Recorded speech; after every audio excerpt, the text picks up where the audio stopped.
Nimati Property Management. Contact 7667008999. MRL Realty's Nature's Enclave, Coastal Heaven theme-based resort villa plots, ECR. மாதம் 10,000 வரை assured rental income. Lifetime free stay at resort. 30க்கும் மேற்பட்ட வசதிகளுடன். Call 9962888888. Fourth Estate Tamil நேயர்களுக்கு அருள்மொழிவர்மனின் அன்பார்ந்த வணக்கங்கள். இது உங்கள் Fourth Estate தமிழ் வழங்கும் தலையங்கம் நிகழ்ச்சி. இன்றைக்கு நமது தலையங்கம் நிகழ்ச்சியில் நாம மிக முக்கியமான ஒரு விஷயத்தை பற்றி பேச போகிறோம்.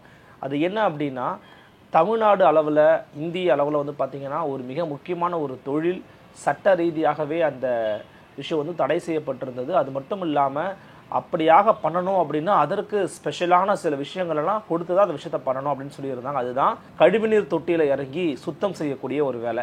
அந்த வேலையில் ஈடுபட்டு இறப்பவர்கள் எண்ணிக்கை அப்படிங்கிறது எப்போதுமே வந்து அதிகமாகவே இருக்கும். அந்த விவகாரத்தை குறித்து சமீபத்தில் நாடாளுமன்றத்தில் நடந்த ஒரு விவாதத்தின் போது தமிழ்நாடு 1993 ஏற்பட்டக்கூடிய மரணங்களில் தமிழ்நாடு ஃபர்ஸ்ட் இடத்துல இருக்கிறாங்க அப்படிங்கிறத சொல்லியிருக்கிறாங்க. இந்த விவகாரம் உண்மையிலேயே நம் அனைவரின் பூர்வங்களையும் உயரச் செய்கிறது. அதை தடுப்பதற்கு எப்படிப்பட்ட நடவடிக்கைகள் எடுக்க வேண்டும் அப்படிங்கிறது குறித்தும் வழிகாட்டுதல் கொடுத்துருக்குறாங்க. ஸோ என்ன நடந்துச்சு, என்ன பேசியிருக்கிறாங்க, என்ன டேட்டாவை ஷேர் பண்ணியிருக்கிறாங்க அப்படிங்கிறத குறித்து தான் நாம் இன்றைக்கி பார்க்க போகிறோம்.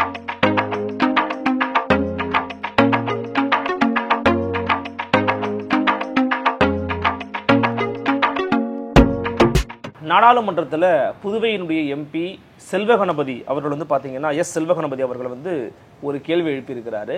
அந்த கேள்விக்கு பதிலளித்தவர் யாருன்னு பார்த்தீங்கன்னா மத்திய சமூக நீதி அதிகாரமளித்தல் துறை இணை அமைச்சர் ராம்தாஸ் அதாவலே வியாழக்கிழமை வந்து ஒரு பதில் கொடுத்திருக்கிறாரு. அதாவது அதில் வந்து பார்த்தீங்கன்னா கழிவுநீர் தொட்டிகளை சுத்தம் செய்யக்கூடியவர்கள் பற்றிய ஒரு கேள்வியில் 2023 ஆண்டில் இது குறித்து ஆய்வு மேற்கொள்ளப்பட்ட பிறகு அதிக மரணங்கள் பதிவானதை கருத்தில் கொண்டு கழிவுநீர் தொட்டிகளை சுத்தம் செய்யும் போது சம்பந்தப்பட்ட ஊழியருக்கு கவச ஆடைகள் கருவிகள் இருப்பது உறுதிப்படுத்தப்பட வேண்டும் என விதிகளில் திருத்தம் மேற்கொண்டு வரப்பட்டது. இதைத் தொடர்ந்து 1993 ஆண்டு முதல் கழிவுநீர் தொட்டி சுத்தம் செய்யும் போது ஏற்பட்ட உயிரிழப்புகளில் தமிழ்நாட்டில் அதிகபட்சமாக 253 பேர் உள்ளனர். குஜராத்தில் 183 பேர் உள்ளனர். உத்தரப்பிரதேசத்தில் 133 பேரும் தில்லியில் 116 பேரும் உயிரிழப்பு பட்டியலில் உள்ளனர் அப்படிங்கிற செய்தியை கொடுத்துருக்குறாங்க. நம்ம அடிப்படையில் என்ன ஒரு விஷயத்தை நம்ம வந்து பார்க்கணும் அப்படின்னா, இன்னைக்கு உலக அளவில் பல இடங்களில் பல நாடுகளில் இந்த கழிவுநீர் தொட்டி சுத்தம் செய்கிறதுக்குன்னு வந்து பார்த்திங்கன்னா நவீன கருவிகளையும் நவீன தொழில்நுட்பங்களையும் வந்து பயன்படுத்திக்கிட்டு இருக்காங்க. உதாரணத்துக்கு தமிழ்நாட்டில் வந்து பார்த்திங்கன்னா கென்னித்ராஜ் அப்படிங்கிற ஒரு ரொபோட்டிக்ஸ் வல்லுனர் இது தொடர்பாக ஒரு நீண்ட ஆய்வுகளை எல்லாம் மேற்கொண்டிருக்கிறாரு. அதற்கான பிரத்யேகமான கருவிகள் இருக்குது அப்படிங்கிறதையும் வந்து சொல்லி அதை குறித்து நிறைய விஷயங்கள் அவேர்னஸ் வந்து கிரியேட் பண்ணியிருக்கிறாரு. அவர் மட்டும் இல்லாமல் தமிழ்நாடு அளவில் இருக்கக்கூடிய பல முற்போக்கு சிந்தனையாளர்கள் இது குறித்து பேசியிருக்காங்க, எழுதியும் வந்துகிட்டு இருக்காங்க. இந்தியா அளவில் பல மற்ற மாநிலங்கள் நடக்குது அப்படின்னா நம்மளால் வந்து புரிந்து கொள்ள முடியும். அங்கே இன்னும் கல்வி ரீதியாகவோ தொழில் ரீதியாகவோ தொழில்நுட்பம் ரீதியாகவோ அறிவியல் ரீதியாகவோ வளர்ச்சி அப்படிங்கிறது தமிழ்நாட்டிற்கு இணையாக இன்னுமே இல்லை. தமிழ்நாடு தான் வந்து பார்த்திங்கன்னா சந்திராயனாக இருக்கட்டும், தமிழ்நாடு தான் வந்து பார்த்திங்கன்னா மற்ற கோள்களுக்கே வந்து விண்வெளி தொழில்நுட்பத்திலையாக இருக்கட்டும் எல்லாவற்றிலுமே டாப்பாக இருக்கக்கூடிய இந்த தமிழ்நாடு அப்படிங்கிற மாநிலத்தில் தான் இப்படியான சம்பவம் வந்து டாப்பில் நடக்குது அப்படிங்கிறத கேள்விப்படும் போது ரொம்பவே அதிர்ச்சியாக வந்து இருக்கிறது. நிச்சயமாக தமிழ்நாடு போன்ற ஒரு முற்போக்கான ஒரு மாநிலத்தில் மலக்குழி மரணங்கள் கழிவுநீர் தொட்டி மரணங்கள் அதிகமாக நடக்கிறது அப்படிங்கிற ஒரு செய்தியை பார்க்கும்போது உண்மையிலேயே வருத்தமும் ஆதங்கமும் ஆச்சரியமும் கலந்தே தான் வருகிறது. ஏன் அப்படின்னா திராவிட மாடல் ஆட்சியில சமூக நீதி ஆட்சியில இது போன்ற விவகாரங்களுக்கு நிச்சயமா முற்றுப்புள்ளி வைக்கணும். அதாவது இந்த செக்டாரை மட்டும் குறிப்பாக கையில் எடுத்துக்கொண்டு இந்த செக்டார்ல இருக்கக்கூடிய மக்கள் யாரு, அவங்க ஏன் தொழிலுக்கு வராங்க, இந்த தொழிலிருந்து அவங்களை விடுவிக்கணும் அப்படின்னா அவர்களுக்கான மாற்று தொழில் என்ன கொடுக்கலாம், இந்த வேலையை எப்படி நம்ம சரிவர செய்ய முடியும், இதற்கு அறிவியல் ரீதியாக தொழில்நுட்ப ரீதியாக இது போன்ற விவகாரங்களை நம்ம கையாள முடியும், அதற்கு எதை நம்ம இம்போர்ட் பண்ணணும், எதை எக்ஸ்போர்ட் பண்ணணும், யாரு தேவை, யாரோட ஒப்பந்தம் பண்ணணும், இப்படின்னு பலவிதமான விஷயங்களை வந்து அலசி ஆராய்வதற்கு ஒரு தனியாக ஒரு ஆய்வுக்குழுவையே போட்டு அதற்குன்னு சில முடிவுகளை எடுத்து அதன்படி நடந்தோம் அப்படின்னா நிச்சயமாக தமிழ்நாட்டின் மீதான இந்த கரை அப்படிங்கிறது களைவதற்கான நிறைய வாய்ப்புகள் இருக்குது. குறிப்பாக சில விஷயங்களையும் கூடுதலாக இன்றைக்கி வந்து சொல்லியிருக்காங்க. அதாவது இன்றைய தினமணி நாளிதழில் செய்தி வந்திருக்குது. மற்றொரு உறுப்பினரின் கேள்விக்கு பதிலளித்திருக்கக்கூடிய அமைச்சர் ராம்தாஸ் அதாவலே, மனித மலத்தை அள்ளும் போது உயிரிழப்பு ஏற்பட்டதாக எந்த சம்பவமும் பதிவாகவில்லை என்று குறிப்பிட்டிருக்கிறார்.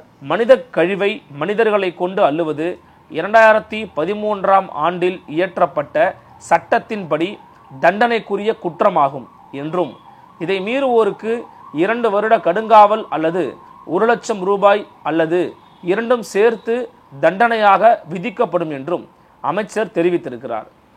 ஸோ மனித மலங்களை அள்ளுவதோ அல்லது அந்த விவகாரத்தில் ஈடுபடுவதோ அப்படிங்கிறது தண்டனைக்குரிய குற்றம் அப்படின்னு ஏற்கனவே சட்ட ரீதியாக சட்டம் போடப்பட்டு விட்டுச்சு.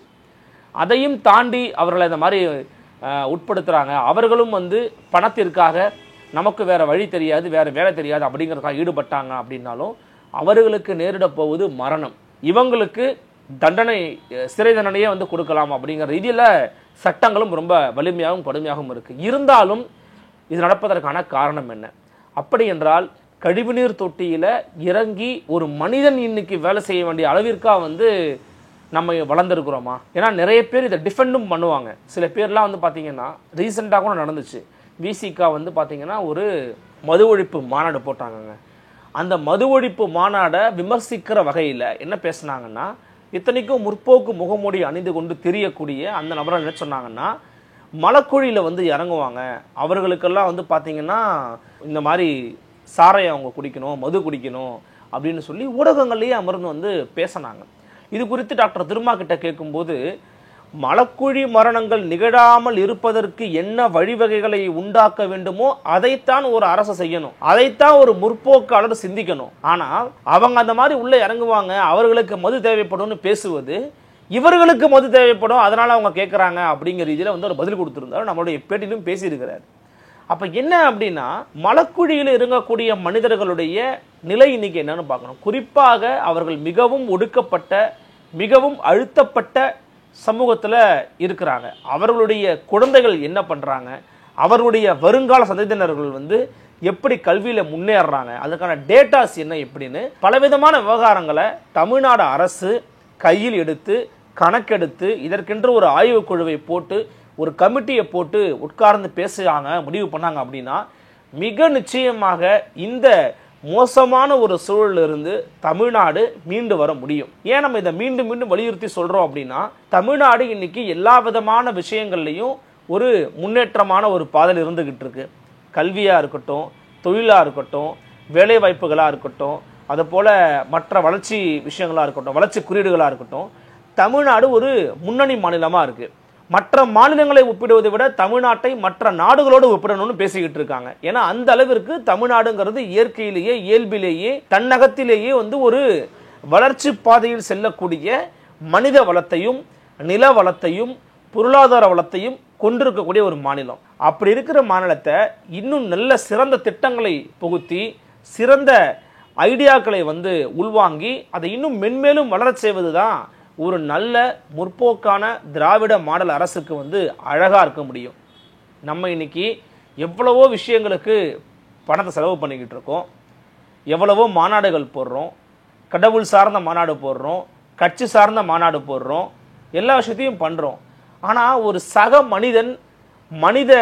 மனிதனுடைய அந்த கழிவுநீர் தொட்டியில் இறங்குறது, மலக்குழியில் இறங்குறது, அதில் இறங்கி அவருடைய உயிர் பலியாகிறது அப்படிங்கிறது இன்றைய காலம் நடந்து கொண்டிருக்கிறது. அப்படிங்கிற கேட்கும் போதே நமக்கெல்லாம் உடல் கூசணும், நமக்கு ஒரு குற்ற உணர்வு உருவாகணும்.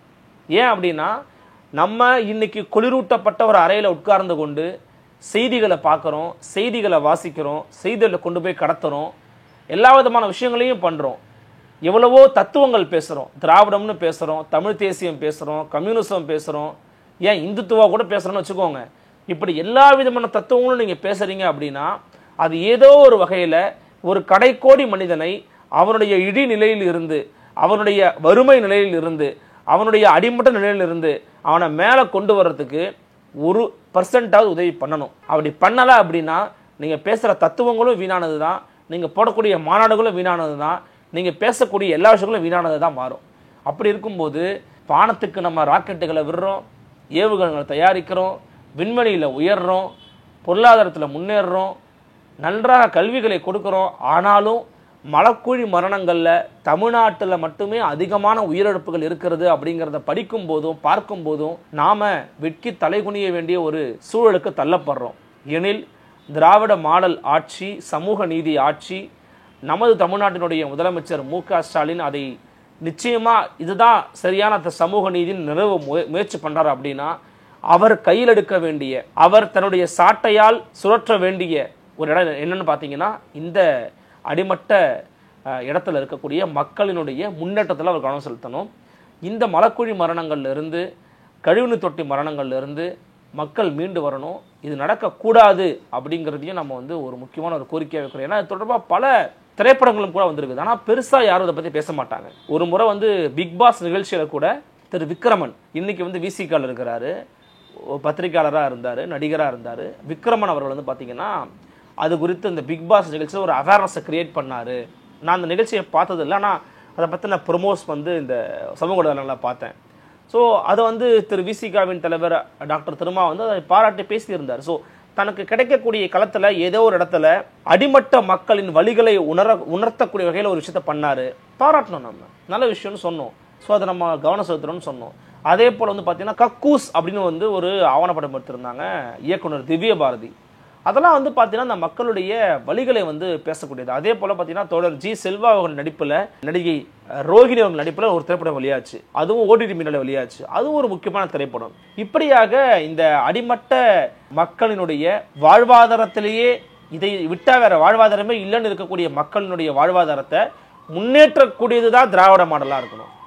அவங்களை அதிலிருந்து விடுபட வைத்து அவர்களுக்கு வேறொரு வாழ்க்கை முறையை கற்றுக் கொடுத்து அவர்களுடைய வாழ்வாதாரத்தை முன்னேற்றம் அடைய செய்து அதன் வழியாக நம்ம சமூக நிலநாட்டமே ஒழிய இது போன்ற விவகாரங்களில் தமிழ்நாடு ஃபர்ஸ்ட் பிளேஸில் இருக்குது அப்படிங்கிறத நம்ம சொல்லும் போதே, அந்த எழுதியதை பார்க்கும்போதே நமக்கு வலியும் வேதனையும் ஆற்றாமையும் தொற்றிக்கொள்கிறது. எனவே நம்முடைய தமிழக முதலமைச்சர் திரு மு.க. ஸ்டாலின் அவர்கள் இந்த விவகாரத்தில் தீவிரமான ஒரு கவனம் செலுத்தி, துணை முதலமைச்சர் உதயநிதி அவர்கள் இதை களத்தில் செயல்படுத்தி அந்த மக்களுடைய வாழ்வாதாரத்தை முன்னேற்றணும். மலக்குழி மரணங்கள் இல்லாத தமிழ்நாடு அப்படிங்கிற ஒரு நிலையை உருவாக்குவதற்கான ஒரு முயற்சியில் ஒரு இலக்கை நோக்கி தமிழ்நாடு பயணிக்க வேண்டும் அப்படிங்கிறது நம்முடைய கோரிக்கையாக இருக்கிறது. இந்த விவகாரம் குறித்து உங்களுடைய எண்ணங்கள் என்ன அப்படிங்கிறத கமெண்ட் செக்ஷனில் பதிவு பண்ணுங்கள். மற்றொரு தலையங்கம் செய்தியில் மற்றொரு தலைப்பில் சந்திக்கிறேன். நன்றி, வணக்கம்.